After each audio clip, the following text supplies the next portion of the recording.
E-L-O-H-A,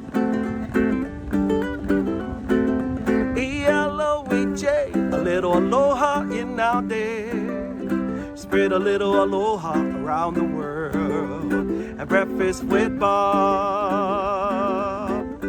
Thank you, Pancho Man. Welcome again to Breakfast with Bob, not quite Kona edition. My name is Bob Babbitt. We are brought to you by Master Spas. As fuels go longer, Hoka Let's Fly, Form Smart Swim Goggles, Quintana Roo, Zoot, the original triathlon brand, Premium Plus Sports, and of course, our Challenged Athletes Foundation. Our next guest, the big unit, the yo man, the guy who just won Ironman 70.3 La Quinta, Mr. Sam Long.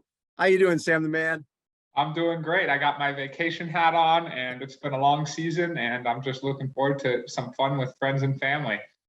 I love the Hawaiian shirt with logos on it. Sweet. Good job. Yeah, totally. Exactly.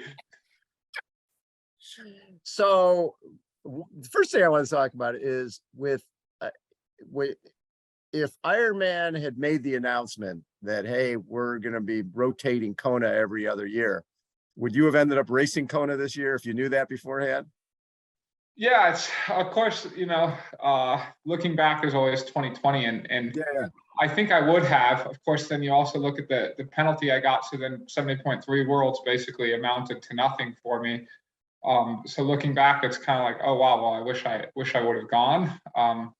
Especially knowing, okay, it happened in 2019 and now it's not going to happen until 2025 or something for the men, right? It's like, it's just completely crazy. Or 2024, it's basically one Kona in 5 years. So yeah, of course I made the choice I made, but at the time it was the right choice, and now looking back, absolutely. It wasn't. So, but it was the right choice. In the moment, it was 100% the right choice. So I just try and have that conviction still. No question, because the training you had going into that race put you in the position of winning it.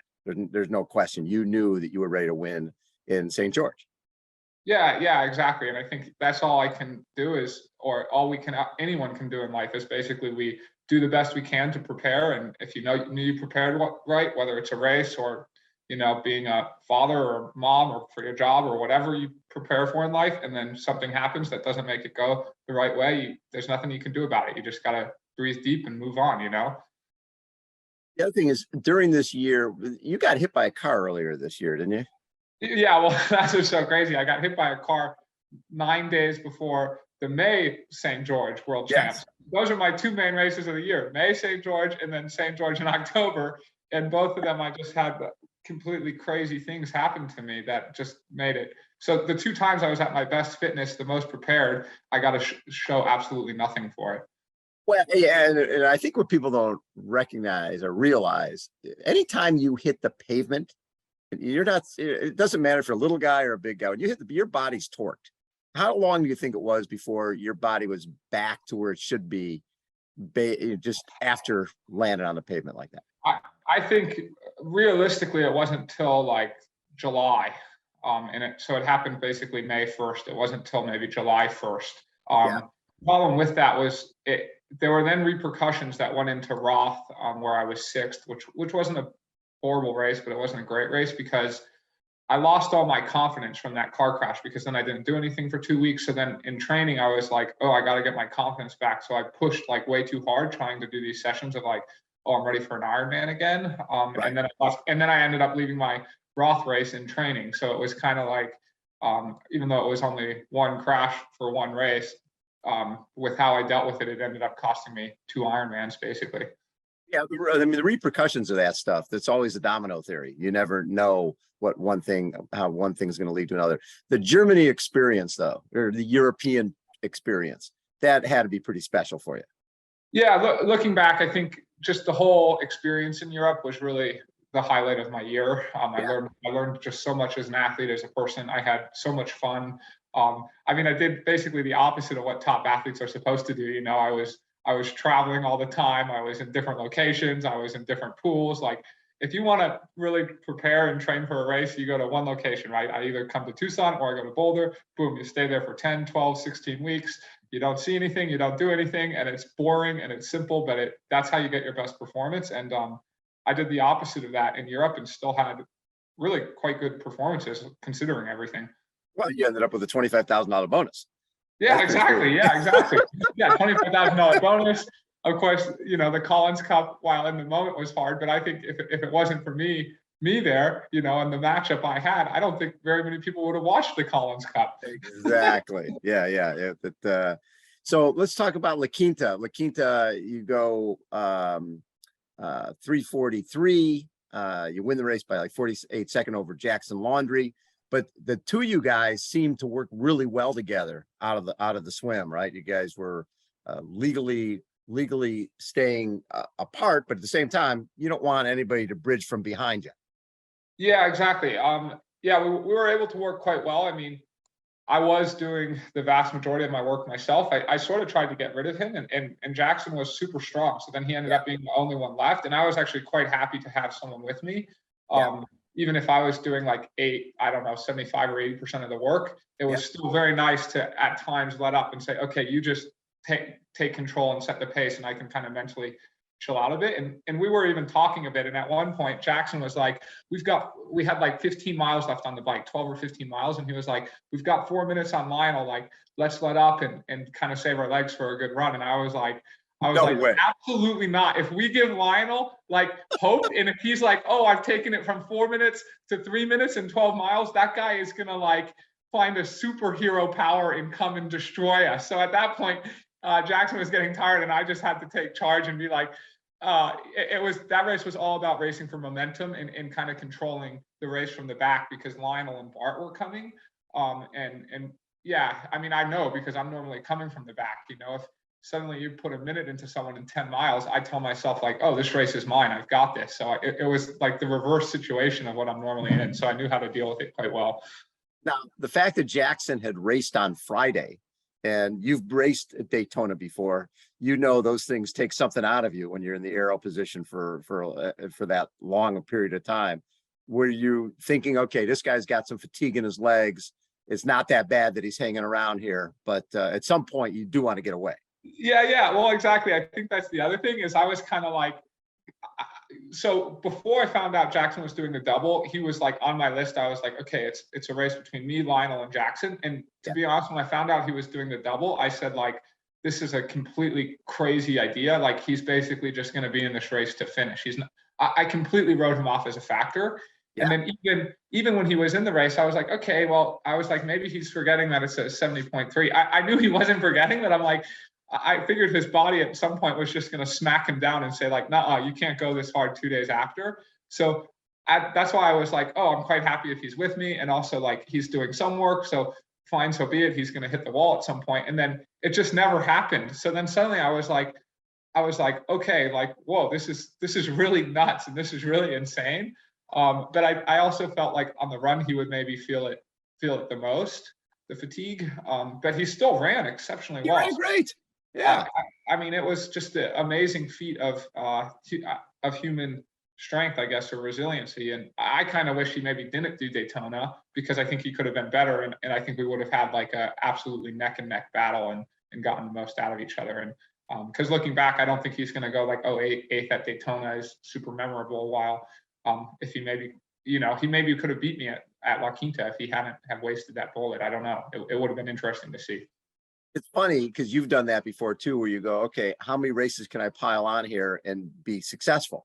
And then you find you had that one too many, and you go, exactly. Okay. It's funny because Jackson did what I do, but he did it in 2 days. What I've done in a whole season, and that's exactly what I'm sitting around at my whole season. I mean, I raced 12 times this season.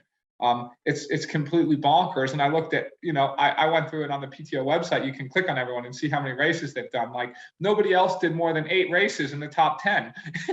And 8 races was pushing it. So I basically did a season and a half for everyone else in the top 10, compressed into one season with a 9-week stint in Europe, traveling all the time. But also you had so this year you won 4 times, right? 1, 2. Yeah. My most 4 wins. You had 2 wins the year before, or 3 wins the year before. Yeah, 3 wins. Yeah. So 2016 no wins, 17 no wins, 18 no wins, 3 in 2019, and 2 in 2020, 2 in 2021, and 4 this year. This is your best year. It's my best year, exactly. And you changed things going into La Quinta, where you didn't have what, you weren't keeping track of power on the bike. You were just sort of racing more by feel. Yeah, so I changed things a lot, in part because like my body and my mind were they're tired, and they were tired going into this race. After Oh, you just done Ironman. You just freaking Ironman Arizona. Yeah, like the mental toll, and the mental toll of what happened at St. George was really significant. I mean, like I felt myself on the verge of going into depression there, almost, of just wanting to call it quits, wanting to not leave the house, wanting to do nothing. And I was like, okay, let's like rally up and do Arizona. But the way I got motivated out of that depression was with like this intense anger and this intense like, oh, I'm going to smash Arizona, and that's my redemption, and I'm going to do that. And all I did was flog myself and kill myself. So I took that anger and turned it into myself, and that anger just made me exhausted. And then I showed up at Arizona, and that anger imploded on myself. So then I go, shoot, okay, now, I just was a self-destructing bomb at Arizona. Now I have to like figure out if I'm going to race again. And I was kind of like, well, I really didn't want to end my season on those two low notes. And I was like, I knew I had all this fitness because I had trained the house down. And I was like, all I have to do is get that fitness to showcase on race day. So I did the least amount of training I've ever done into a race. I stopped looking at power, pace, anything. And then even on race day, I opted to not, I didn't look at the power meter once. I didn't look at the run pace once. It was just like, let's just race off feel, and let's just see what happens in this race. Was that a discussion with Ryan, or was that pretty much your own decision? Well, no, my own decision. Yeah, it was my own decision. Okay, there's something else going on. So there's something else. So you know me well, Bob. So I've decided to go in a different direction with my coaching. Okay. And it's absolutely nothing against Ryan. He was an absolutely fantastic coach for me. I'm sure you would agree. He got me from being a nobody to being one of the top athletes in the world. I just simply felt that now, after being with him for 4 years, it was time for, kind of like Sebi said, when he switched coaches, it's time for a new stimulus. And what Ryan did so great with me was, and you can tell I'm emotional even having left him, because he was such a great coach. But for me, it's the next step. And he did such a great job building my engine, building that belief in myself. But now I'm at a point where I need a little bit more fine tuning, and a different coach is the right coach for that. Yeah. Have you made a decision or no? Oh, no, I haven't made the decision yet. Oh, okay. But I'm in the final steps. Okay. And Cool. It's been a good process. So that, of course, that was another interesting thing, because then I was going into this race without a coach for the first time in 4 years. So yeah, it's been an interesting time. but listen, I've been covering the sport a long time, and people there are very few athletes who are, Brent McMahon has the same coach he's had for 25 years, but that doesn't happen very often. I mean, the deal is that there's an ebb and flow. You have a coach who gets you a certain level, and then it's how do you refine it from there, and maybe a coach that's more the mental side of it, because now you've got how to train, what you need to do. Now it's more, okay, these are the two people I'm focusing on. I've got to get the mental side of this together. Exactly. And that's also something I've done, is I've also started working with a mental coach. So it's just been just kind of a changing process. And as I've gotten higher up, I've realized getting those final few percentage points just took a different approach and something different. And yeah, again, I'm forever grateful to Ryan and what he's done. And I hope to still have a great friendship with him, but I just needed something different. You're maturing, my friend. You mature as an athlete, and you change as you go along. That's phenomenal. So this year, when you look at, like you said, 4 wins, $25,000 bonus, you did great at Collins. You had this solid season all year long. And then, the St. George thing, like you said, was this anomaly that just put you in a funk. Was the hard part about that, because you really have no control? It's like you can control your training, you can control your recovery, but you can't really control what happens with officials and things like that. Yeah, exactly. So it's like, it should be easier when something's out of our control, because you go like, oh, I did everything I could, so be it. But it was so much harder, because it was like, I just felt like, oh, I've invested so much into this, and it basically felt like I was robbed, someone pickpocketed me on the street essentially.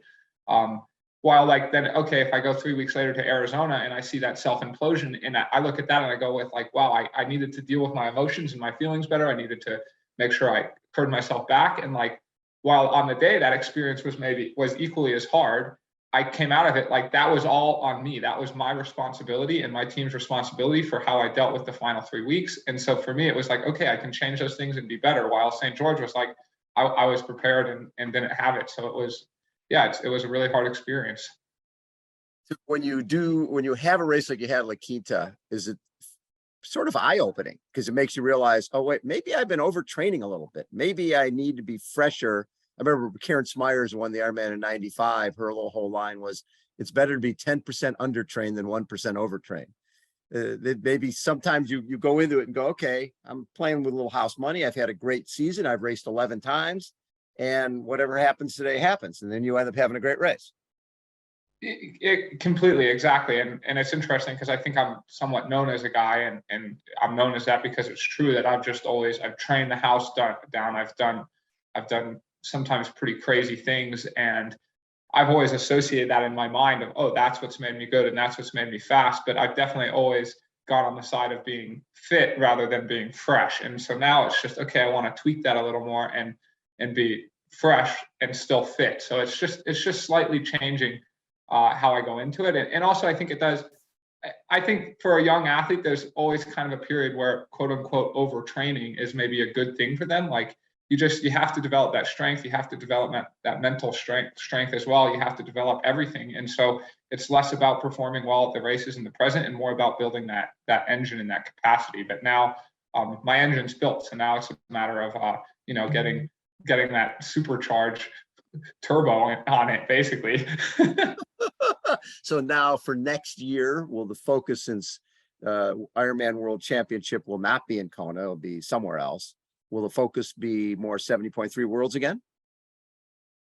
I'd say the focus is going to be on PTO races. Yes. Yeah, because I've heard there's going to be like 5 of them next year. So I think that's going to be my big focus. I'm actually not even sure I'm going to do 70.3 Worlds. I feel like now at the mid distance, the PTO majors are becoming the absolute gold standard. So that's going to be my focus. And then I'm certainly interested in where this World Championships is going to be, the Ironman World Championships, and potentially fitting that into the plan. But until I know where it is and when it is, basically it's not on the plan because it doesn't exist right now. What's fascinating to me is if there are, 4 PTO championship races plus Collins Cup, that's a full season. I mean, in terms of major, those are majors. Yeah, well, exactly. Say that's 5 races, and then say 70.3 Worlds and Kona and a Kona qualification. That's 8 races. Yeah. So like you're going to have to pick and choose. I guess that's why maybe this year was good for me. Okay, I raced 12 times, so I've built my capacity to race a lot. But I would argue 8 or 7 major races between the 5 PTO races and then both of the World Championships from Ironman. It's impossible to do 7 major races in a year, like truly World Championship caliber races, and be at your best. So we're in a unique time in the sport. Well, we are, because what's nice about it is when you go to US Open or you go to Canadian Open, you know that, okay, I had a crappy day and I finished 10th, and you're still getting, you're still making a living. Right. It's such a beautiful thing that I think every other professional sport enjoys. I mean, I looked it up. Like if you go to the US Open in tennis, which just happened a little while ago, I looked at it because it was Serena Williams' last game. Yeah. If you lose your very first match, you come out with $80,000, 80. Yeah, for last place. So I mean, we still have a long ways to go to be like tennis, but I'm not complaining because it's the most beautiful thing we've ever seen in triathlon. You show up, you get 10th place, you make as much as you used to win from winning an Ironman.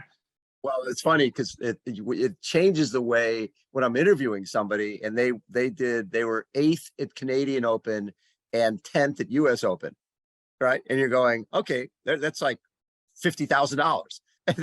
That's a great year. Where in the past you mainly look at podiums. You look first, second, third, first, second. Well, you go to those races, those PTO races, they're so deep. Everybody's there.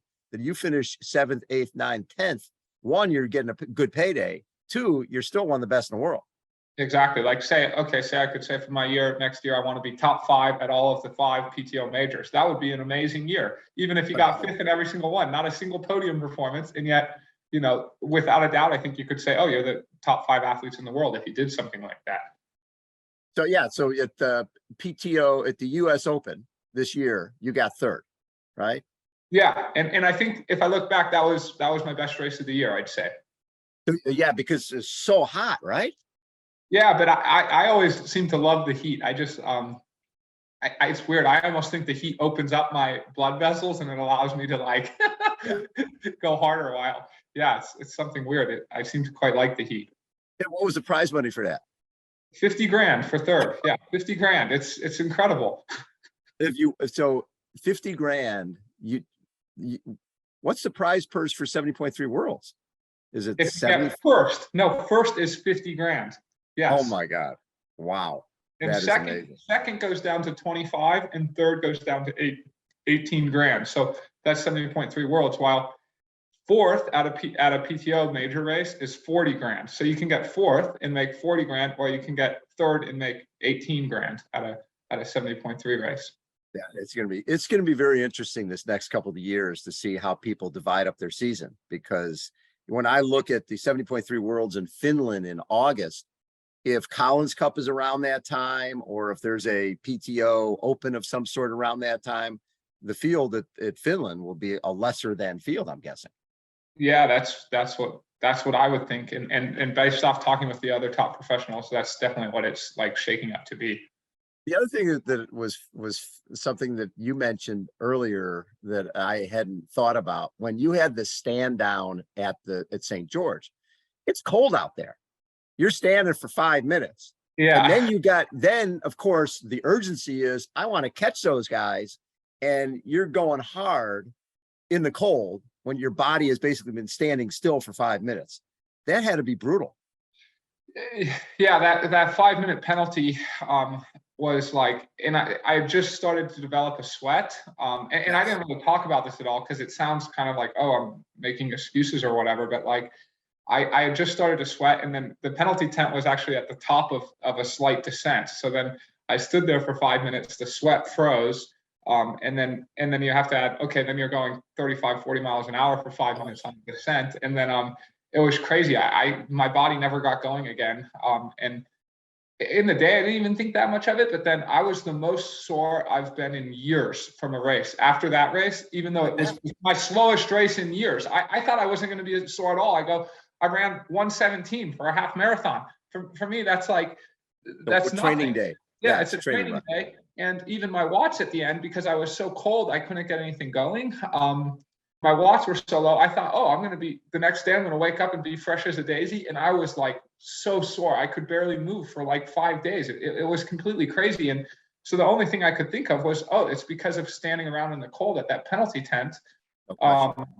And what's so crazy is, like, of course I knew, oh, we'd all start the day cold, but I had then kind of warmed up. And even the morning I had this whole elaborate routine so that I'd start the day somewhat warm and then just keep warming up, as opposed to like having to start from total being freezing. And then of course it didn't matter because I had to do it anyways. Do you think if that race was 20 meters, that we're even dealing with a lot of that stuff? No, I don't think so. Because we've seen it in the PTO races, right? Those are 20 meters, and usually the groups definitely start to fall apart. And I don't think so. And so I think we're out of, and that's the hope, is that I really want to use that experience to help create some change in the sport, to make more fair racing for everyone. Because, you know, we saw it. It happened to Laura Phillip at Kona. She got a penalty, and Florian Angler. Sarah Crowley and Magnus Lisa Norden. Norden and Magnus Ditlev. It's basically like, the best cyclists in the sport. Yeah, between Lisa Norden, Magnus, and myself, that's basically 3 of the best cyclists in the sport with penalties. And so, to me, it seems like right now the penalties put all the rules put all the risk on the really good cyclist, and no risk on someone who just wants to sit in the group. And so then the people who are actually making the race interesting and moving up and destroying groups and bridging up, those are the people getting penalties. While if you just play it totally safe in a group, you almost never get a penalty. So, and I'm not saying you should be able to play it, looking at it objectively, you should be able to play it safe if that's your caliber. If you're a great runner and a great swimmer, you should be able to play it safe and not get a penalty. Your but cards, exactly. People who have to bridge up. So we just need a bit of a modification, I think, to make it fair for everyone, and not to benefit me any more than it benefits anyone else, you know? Well, and it just seems like common sense is if Ironman distance is a 5-minute penalty, then it's half a distance should be a 2.5-minute penalty, because that changes the game. You get a 5-minute penalty, it's basically your race is over. And that makes it 70.3, it's completely over. But also, I think the rules are actually written for age groupers, and I think the rules maybe make sense for age groupers. But if you do the math, a 5-hour penalty, let's say the average age group finishing time for an Ironman, let's say it's 14 hours. 5 minutes in a 14-hour day as a percentage is very, very small. 5 minutes then in an Ironman pro race is actually bigger if you're going 7 hours, 40 minutes. And then if you're going three and a half hours in a 70.3, 5 minutes as a percentage it's a huge portion of the day. It really is. I don't get those things seem like easy fixes. Just watching 20 meters, somebody slides into 18 meters, they're still not getting anything out of it. And if the officials just communicate and say, dude, slide back, then it seems like because the key is you want everybody to race. You don't want to be affecting the race from the outside with the officials. So that's the thing that concerns me. The biggest thing is the biggest thing I would really like to see is a bit of like a review process, you know, say like NFL football, especially if it's going to be a 5-minute penalty, which is a death sentence, then you need like a review process. So say you get the refs wearing like some type of GoPro that sinks in, and then say you have Jimmy Riccatello or someone, the head ref, whoever you want, basically in a review box, and they got to see it. And then actually the refs are then just out there to capture it, and they make the calls, and then say, you know, the head ref would basically review it and objectify it, and then let you know your penalty. Because there's plenty of time to review something for 5 or 10 minutes, and then, they let you know if it's good. And that way there's no questions asked kind of thing. It's an interesting time. I love the fact that you guys can make money at Ironman 70.3, Challenge, Clash. There's so many opportunities now. You're in a good era to be a professional triathlete. Completely, yeah. We're in a beautiful era to be a pro triathlete. And it's time for you to take a little vacation. Time for some vacation, exactly. I'm going to Mexico tomorrow.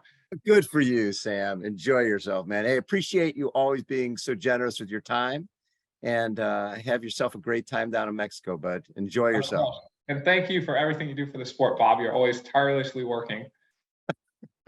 Sam the man has been our guest, everybody. Hold on. We'll be right back. Actually, we won't be right back. We'll be back next time you guys tune in. Thanks, everybody. See you next time. Bye.